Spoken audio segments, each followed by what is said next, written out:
everyone, my name is Jacilyn Goodwin and I am a 6th grade math and science teacher at New Hope Academy in Tennessee.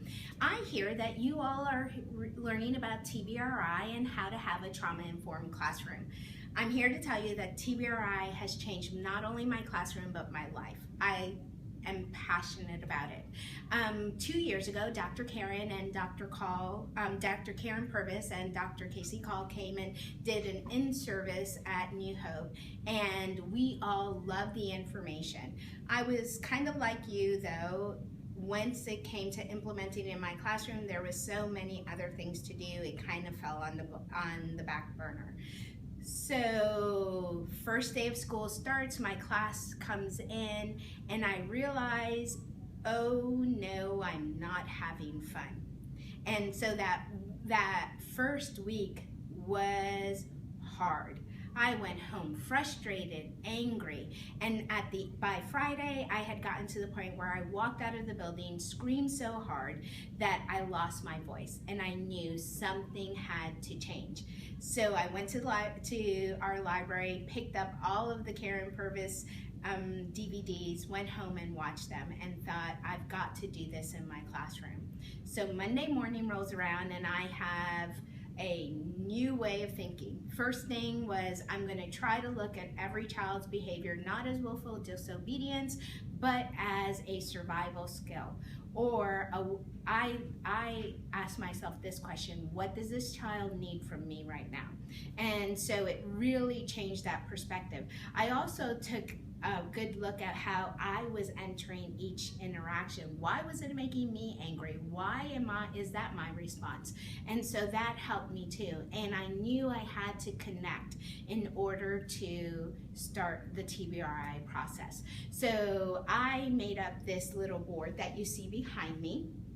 And on it are just pictures of me as a child, me in middle school at the same age of my students, some of the hobbies that I have and things that I like. So that Monday morning when my kids were lined up, I was waiting for them at the door with a big smile on my face, giving them eye contact, fist bumps, high fives, hugs, and I was trying to connect. And we came right in and we started with my board.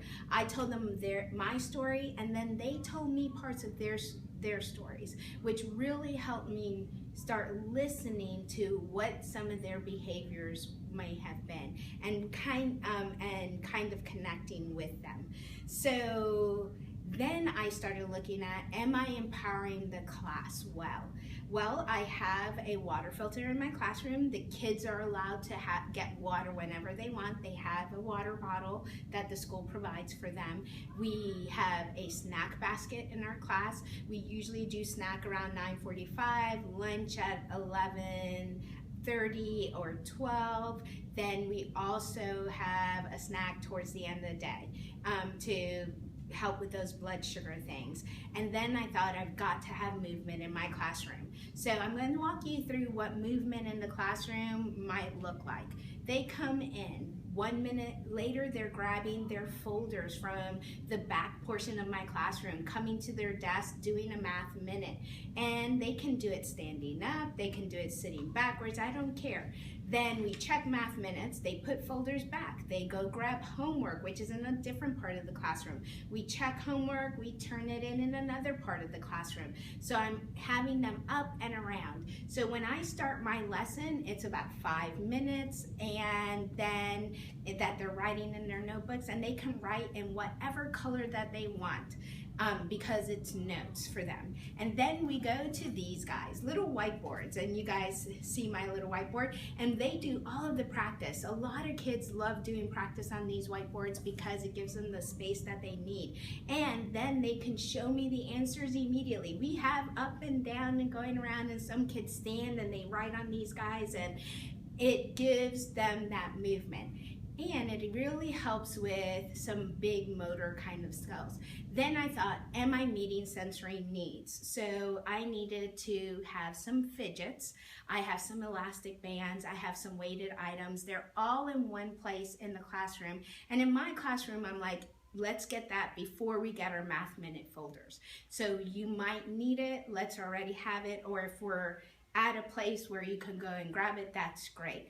And I also have some other things for sensory. We have bubblegum and peppermint and Red Hots, and they can ask me for those anytime during class. And a lot of times I'll have students like, may I have some bubblegum? I'm having a hard time concentrating, or I can't stop talking. And I toss the gum to them and we move on. And sometimes you're right.